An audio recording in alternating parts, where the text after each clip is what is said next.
In this video, we're answering the question, how can I communicate with someone who was just recently arrested? So this happens a lot. Somebody goes to jail, the police are called, they get arrested and taken down to 4th Avenue jail or another jail in Arizona, and people will want to communicate with them. It's a natural thing. Family and friends, they want to find out quickly, how can I get a hold of that person? What happened? They've got work tomorrow. I need to know what to do with the kids. It's really a chaotic situation, and the problem is here, communication is just not easy. There is a period of time where that person is going to be basically secluded from everybody. They're not going to have a lot of contact. You're not going to be able to call them. You're not going to be able to go and see them and visit them.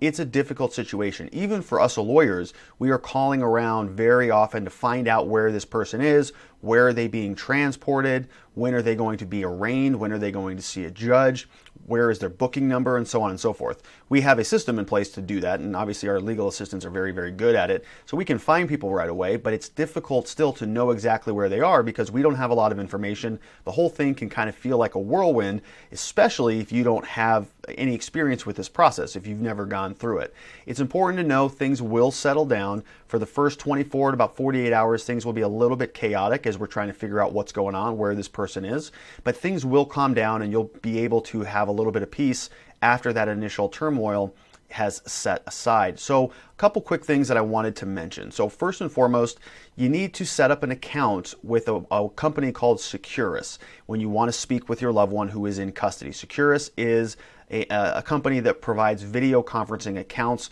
with your loved one. So when you're calling the jail, when you're calling the police department, when you're calling the courts, you're going to want to identify what this person's booking number is, make sure you have their full contact information, so their full name, date of birth, that type of information is all very important.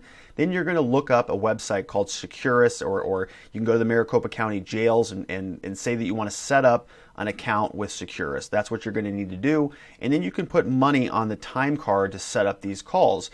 In Maricopa County, they're all video calls. You cannot go down to the jails and have a face-to-face conversation with your loved ones. That's the general rule. All these calls are done by video. Even if you go down to the jails, they'll put you in front of a video kiosk and you're going to have to communicate with your loved one over a video. It didn't always used to be this way, but that's how things are now in the jails. It's also very important to know that when you're having these conversations, these calls are being recorded and they're being monitored. So a lot of the times people's first instinct is to find out what happened. What the heck happened? Why did you get arrested? Why are you in custody? Parents, friends, loved ones, husbands, wives, they generally have no idea what the heck happened, and so they get very concerned, and the instinct is to go in and talk about it. They just want to say, tell me what happened, I'm here for you, we'll work through it, give me the details. That is a big no-no. Do not do that. These calls are being recorded. We've had or heard of incidents in the past where Maricopa County attorneys, interns, so that's the prosecutor's office, they have interns and they have different people listening to these calls that are being recorded to listen to see if there's any admissions made or if there's any additional evidence that they can gather from those calls and use it against that person. So a lot of the times these calls will be very damning if people allow them to be. So that's a key bit of advice.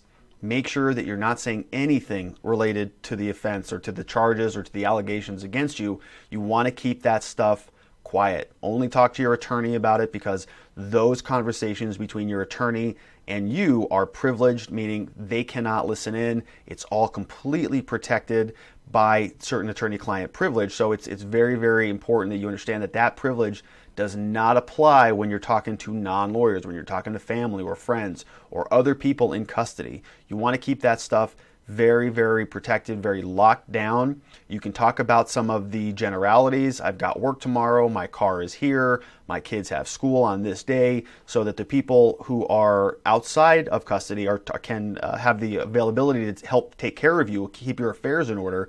But in terms of saying, this is what happened, I didn't do it, I was doing X, Y, and Z, that's all material that's directly related to the case, and it's not something that is worth your while to discuss. Keep that stuff absolutely on lockdown. Make sure that you understand you have that right to remain silent, and this is a good time to use it. So keep in mind, there is going to be a little bit of a hurricane at the beginning, but things will settle down. You'll start to get court dates. You'll know where your loved one is being housed. You just want to make sure that you have the jail phone numbers, whatever jail that they're in, and you want to set up your website with Securus.